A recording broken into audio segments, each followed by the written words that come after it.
Hey, what's up, y'all? It's Aries. Thank you for tapping in once again with your friend over here where the red phone resides. I can't wait to get into this episode of Found. I feel like this episode took me personally on a little roller coaster like this, especially as we opened up the episode. Go ahead on and make sure that you like the button, like the video on your way in. Okay, thank you to all my new subscribers. I appreciate y'all, and I see every one of you because you know that they sprinkling in a little bit at a time, and I likes that. I see the growth. It's an inspiration for me to keep cranking out the videos, and here I am. So, nonetheless, let's get into it. So, as I mentioned, this episode was taking me through the motions right out the gate.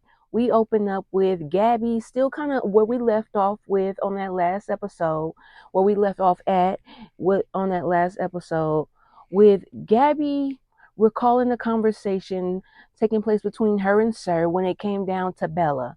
So we get the vibe that Sir has kidnapped Bella to be a playmate for Gabi because she's bored. You know, she lonely. And she's not really fond of his company. So he's told her this already. You know, he's been manipulating. And Gabi is sitting up here thinking about it. Then we cut to the flashback and Gabi agrees that like, yes, I want a friend. I want you to get somebody for me. And now at this point, I'm just like, oh my God. So we get back to the office, and the details lady daughter comes in the middle of what I believe, if my memory is serving me correct, I feel like this was the point when Gabi was asking the detail lady for advice on how to recall a certain memory. You know, like a conversation that took place, child, over 20 years ago. And so the details lady in the middle of that, when her daughter comes in, and you know, to surprise to everybody in the building because nobody even knew this woman had a child other than Jamie that she goes and look for every day at the bus station. So the girl comes in, she's asking to be emancipated. She haven't really had her mom in her life for the past 13 years, which is how long Jamie's been missing. It's a shame that I know Jamie's name and not the details lady name. Like I'm sure that they threw it in, but nobody is just saying her name like that. The details lady, her daughter come in, like I said, she run down the rundown. I haven't seen you in 13 years and I'm trying to get financial aid with you listed as my parent, you know, as my guardian. You gonna disqualify, you gonna mess up the thing for me. And the detail lady is just kind of in shock. You could tell that her daughter is just like, dang, I wasn't even trying to do you like this, but I didn't know how to get a hold of you. So, you know, I'm just in this position. The detail lady was bringing it this episode. She was bringing the every time that I just looked at her, I almost just start crying, okay? Because the emotion that she expressed just with like slight looks to her face, it is, I mean, yeah, chef's kiss. I really do admire this actress. She definitely was one of the reasons why the episode was going up and down like a roller coaster. So the detail lady reluctantly, it seems, but understandingly enough, agrees that, you know, yeah, okay, I got you on that. But you know, I had you with the scholarship money too. And the girl was like, no, no, no. Just sign the papers, ma'am. Thank you. Just sign it. Like you could tell, like this girl is trying to make this as painless as possible because I could only imagine what she's feeling as well. As a child to have to go and ask your parent that you know that it's not that they, I don't know. You know what? I can't even make no speculation on the behalf of Taylor. So, of course, after a big scene like this, we get our first case. In comes a man named Cliff. Okay, and he is reporting a missing man that he works in his building, and he's just noticed that someone that he constantly has communication with on a regular basis is not coming around the way that they normally would.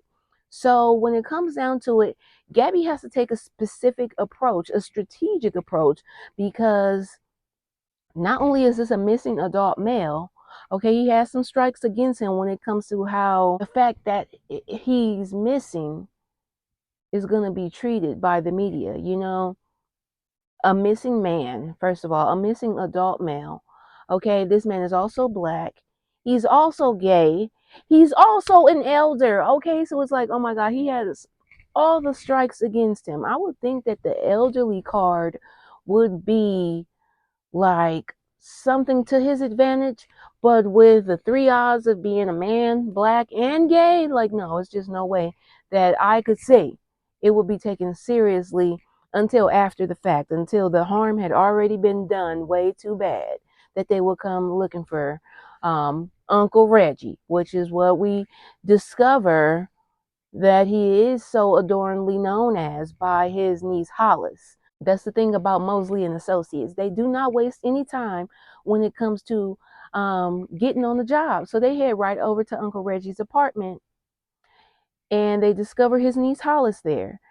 And immediately, I don't know why, okay, I just off top assumed like she in on it because the way that this episode, I don't know, it was just a tense vibe. An underlying elephant in the room is Gabi trying to recall this memory on whether or not she actually asked Sir to kidnap Bella Lacey for her, and just kind of wondering how Bella Lacey is or was feeling at that time, how she remembers that day. I hate to say it, Hollis, but right off the bat, I had my good eye on you because I really felt suspicious of the fact that you were over there at Uncle Reggie's just as the police were getting there. It just seemed suspect. Okay, you got a phone in your hand, you claiming that you be texting your uncle, this 70-year-old man. And not to say that a 70-year-old man can't text, but it's just something that, like my granny in her phone, it's going to be the last option for her to be texting.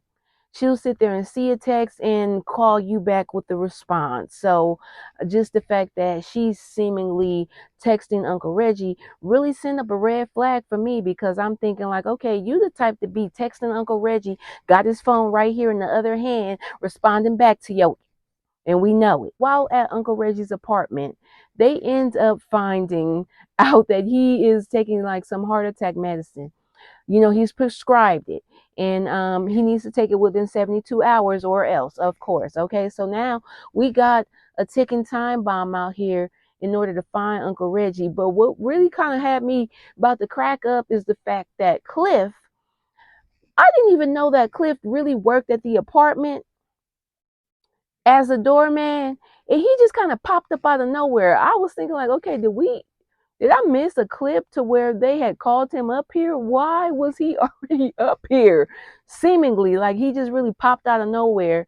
Both times he appeared at the apartment while Mosley and Associates was in full effect. So I was like, kind of having my other good eye on Clip. I said, dang, I don't know which way to look. I'm gonna be in here cross-eyed. When they find out that Unc needs his medicine, they have Hollis text him and say, you know, hey, Uncle Reggie, I'm trying to get a hold of you because I see that you need to take your medicine.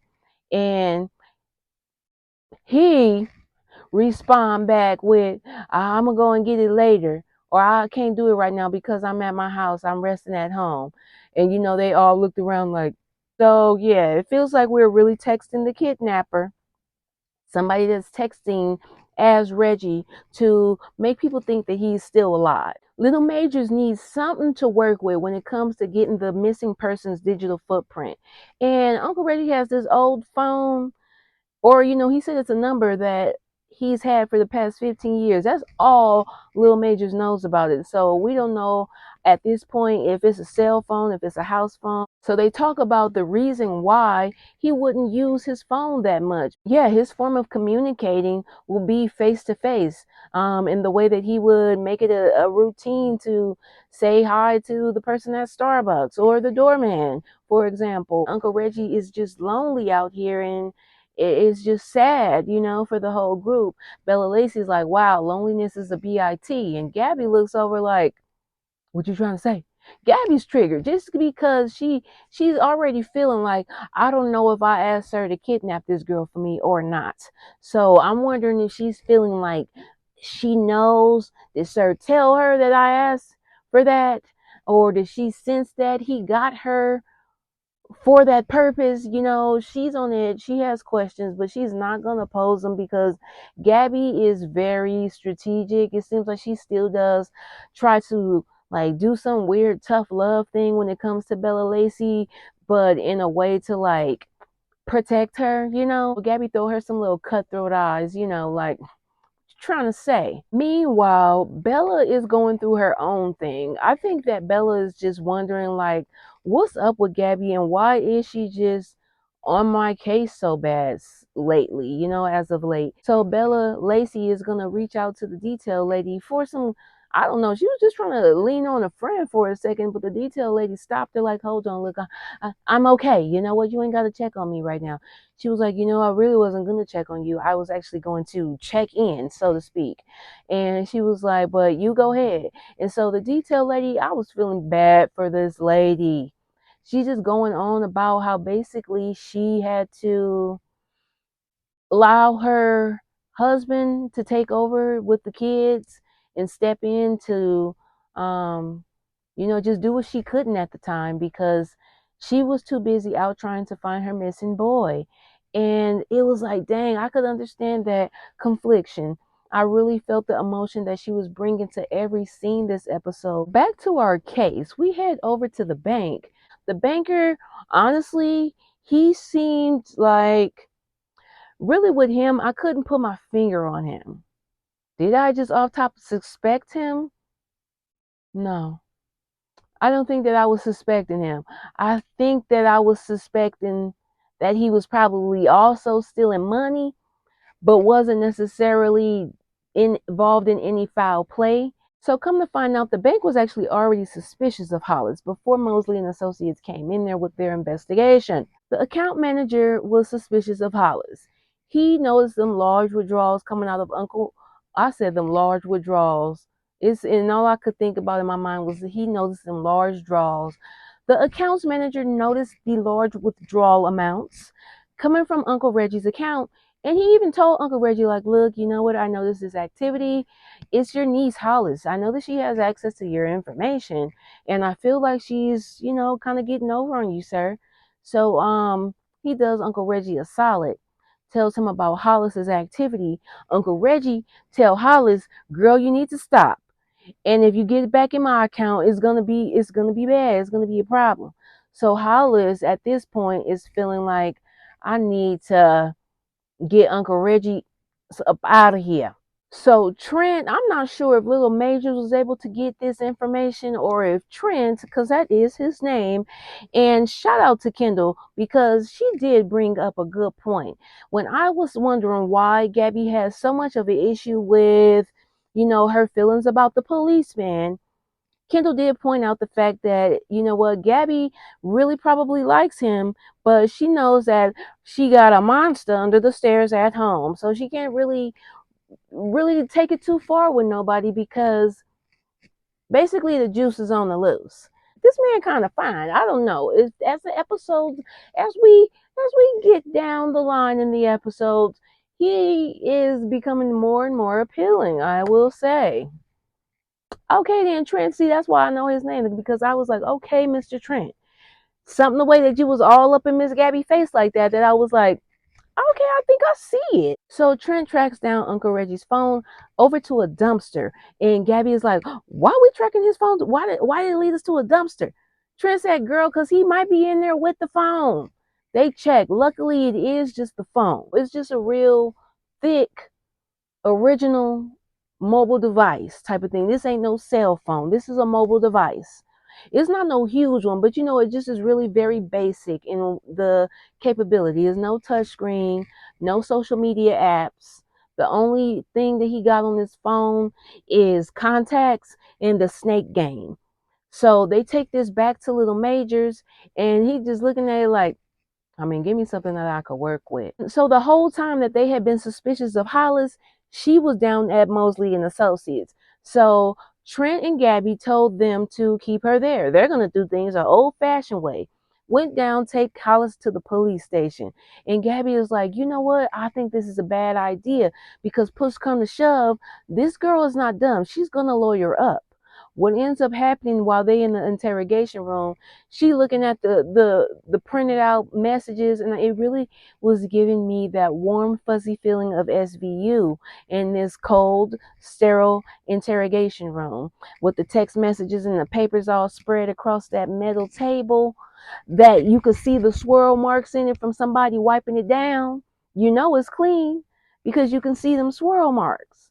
And so Hollis is looking like, okay, so yeah, I had a fund me now. That was just to scam some perverted old men into paying for me a good time. But I wouldn't do this to my family. And I'm just like, you make me really find that so hard to believe. Miraculously, the phone ring and it's Uncle Reggie, supposedly. So when I hear Uncle Reggie's voice, I just feel like it's not him. I don't know. Immediately I'm thinking this is AI or something. I'm over the top with my predictions at this point because I'm really on edge almost the entire time during this episode because everything was happening back to back. So, like I said, the phone ring is Uncle Reggie. They tell Hollis answer it. Gabi recording. And Uncle Reggie just sound like he acting. He putting on for the city for sure, but it just doesn't sound like an old man. I'm like, is that him? And he was just like, you leave me alone. I'm just trying to take some time away. And, I don't need you keep texting me and stuff like that. So I'm starting to feel like, you know what, maybe Hollis ain't in on it because he's saying right now, like, stop checking up on me, basically. I'm just taking some time for myself. But we know that that's a lie. So Gabi take the recording of that phone call of Uncle Reggie to the basement for Sir. And Sir, he's cooperating. He is providing his personal expertise because I'm not going to lie. I was thinking that the fact that Uncle Reggie is a gay man was going to make Sir have some type of, you know how he be trying to act. He is very judgmental when it comes to who he's going to help and who he's not. Oh my God. Tell me why this next scene got on my nerves with Bella Lacey talking to the details lady daughter. How come she didn't got a hold of this girl? Because mind you, when she was talking to the detail lady and the detail lady was telling her about what had happened, my daughter just came up here, girl, asking to get emancipated. Bella Lacey, being the lawyer that she is, don't forget that, was just giving her some advice like, look, that's a permanent thing. Make sure that I look over that for you. I offer my services. So she then took it upon herself to try and talk. I can't say that she's trying to talk Taylor out of it, but she is trying to inform her of what she's actually doing, as if she doesn't know. I'm sure that this girl done thought about this long and hard, and at this point I was just feeling like, look, it's just really a piece of paper. At the end of the day, this girl needs this to get in school. You trying to convince her to change her mind, and you go up the girl's scholarship or financial aid, whatever she got coming to her that she would not be eligible for if her mama was still her caregiver, her guardian. Okay, so Bella Lacey, relax. I know that you got good intentions, but I really feel like you're overstepping your boundaries. Yeah, this scene just really irritated me. It just felt like you're doing too much. I'm sorry, Bella Lacey. I had to go in on you for a second. Other than that, I really like you as a character. So we get back to Uncle Reggie's house, and the detail lady is over here doing her thing, zooming in and out and noticing, how she does. And we get Cliff to pop up once again. Doorman Cliff, he's coming in with the mail because they're looking for Uncle Reggie's mail. A man of a certain age is just not going to be having these few pieces of mail.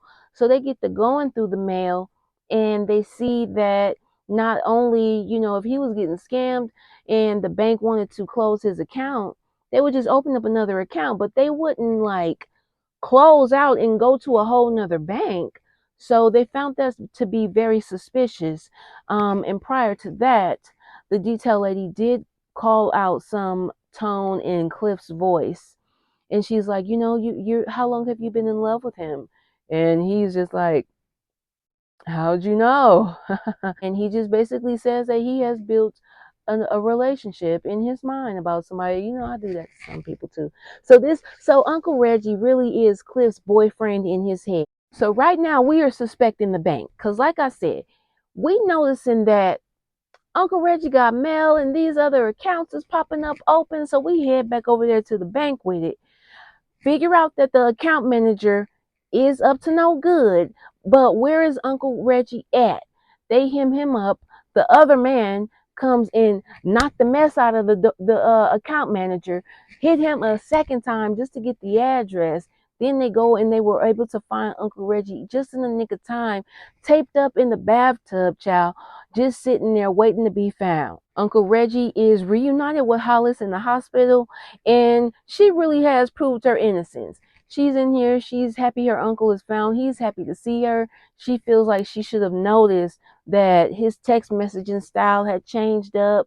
That damn uncle, I should have known that wasn't you. I'm sorry. It ain't your fault, niece. The account manager is now in the interrogation room, and he is quick to try to pull his abused perp card. It's like when the perp get beat up in custody, like what do you think is really gonna happen? You know that. Come on now. Come on now. When has it ever worked out for you? So she spreads out her paperwork on the table before the accounts manager lets him know that not only has he been caught for ripping off more than just Uncle Reggie, he's been ripping off several elders, and he didn't even call him a body. Oh yes, sir, you ain't gotta worry about no attorney and nothing that oh, my attorneys are gonna love this that you did to my face.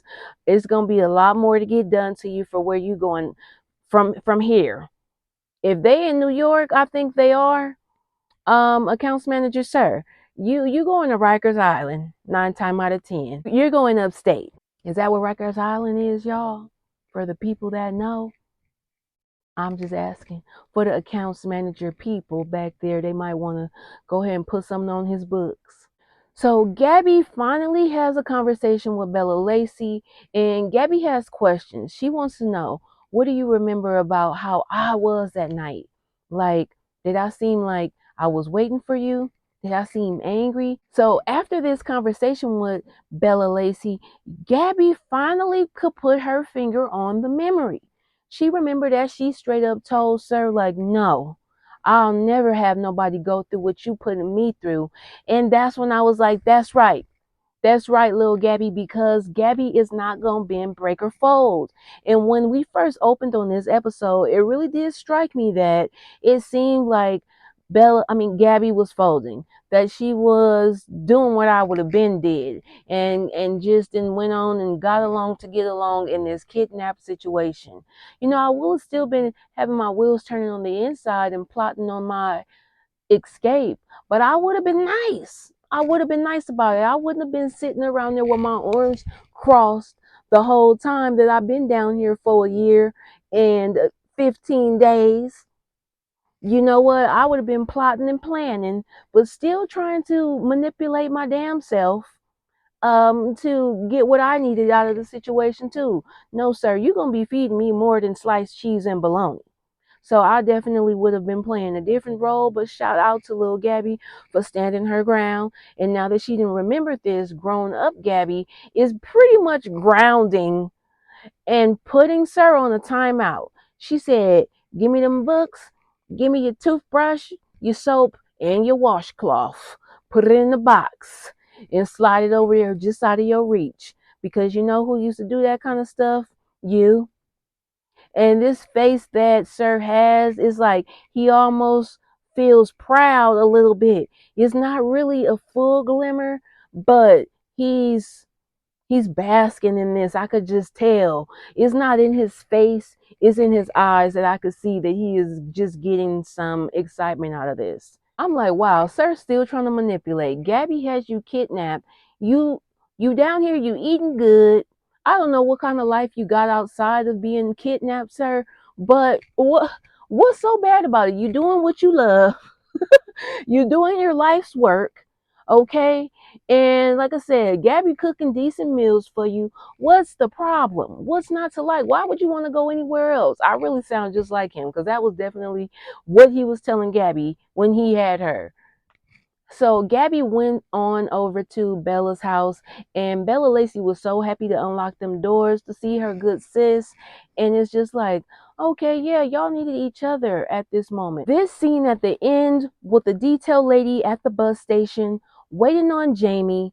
And it's not even that she's actually waiting on Jamie. We discover that she's just trying to keep the memory alive of that split second of when she had him to when she didn't. She doesn't want to lose that. She realizes at this point that, I don't know if she honestly realized it. It definitely is like, and I'm not even trying to put no disrespect on what she's going through, but it feels like an addiction at this point. Like she has to do it. But what she explained, it makes sense. She wants to keep that memory alive. She wants to always be able to remember her baby by going to that bus station and waiting so patiently for him. And tonight, she actually did have the experience of seeing her baby come through that door. It just was not Jamie, it was her daughter Taylor. And Taylor, so mind you, Bella Lacey did put it in her ear when she was trying to convince her of giving her mom another chance, letting her know about what she has been going through for the past 13 years. So Taylor walks in and she's like, "So it's true?" And the detail lady is like, "Yeah, I come here, keep the memory alive. I just want to remember your brother. I'm so sorry about how this has impacted you. I'm really not trying to go line for line on this scene, y'all, because it really just snatched my heartstrings out. I'm not going to lie. I was crying in this scene, and I didn't cry the whole episode, but this just had me in my feelings. I'm going to say it again that the detail lady did her thing in this episode. It really just made me want to put some respect on this lady name. In next review, I'm going to say her name at least once to get it out the way. I feel like the detail lady is sticking for me as far as what I'm going to refer to her as, but I'm definitely going to know her character's name and damn it, her real name in real life because she's a phenomenal actress. Even Taylor came through. She handed her mama them documents. The detail lady signed them like, "Look, I still got you." And I was happy that Taylor just stand firm on that. Look, this ain't nothing about how I feel about you not being there for me as a parent. This is about me furthering my education and getting this aid, period. So thank you for doing this one for me. And like the detail lady said, it's the least that she could do. She have not been able to do much for her since Jamie went missing. So after the detail lady signed the paper, Taylor goes ahead and sit down, not before just crying her eyes out in the most beautiful way. I gotta say that I really admire an actor or an actress that can cry. I just say actor, child. I just call everybody an actor. It just rolls off my tongue better that way. I really admire an actor that can really cry and show me what they're working with when it comes to the emotion. And they really made me feel it. Taylor, the way that them tears were beating up in her eyes, falling down and just soaking into the shirt, I was like, girl, what are you tapping into? Definitely a phenomenal actress as well. They had me in my feelings, y'all. That's all I could say. Overall, this episode, I definitely give it an A. I love this episode so much. It made me excited for what's to come. I want to know how many episodes we got coming. Like at least because okay, this is on NBC. We could really go 24 episodes. I feel like it could be more around maybe 13 because it's a new series. But definitely make sure that y'all keep tuning in to Found because we want to see this one get renewed. I feel like it has capability of being around for a very long time. Thank you for tapping into my review once again. Dal and M and hanging out with your friend for this third episode of Found. I'll see you in the next one.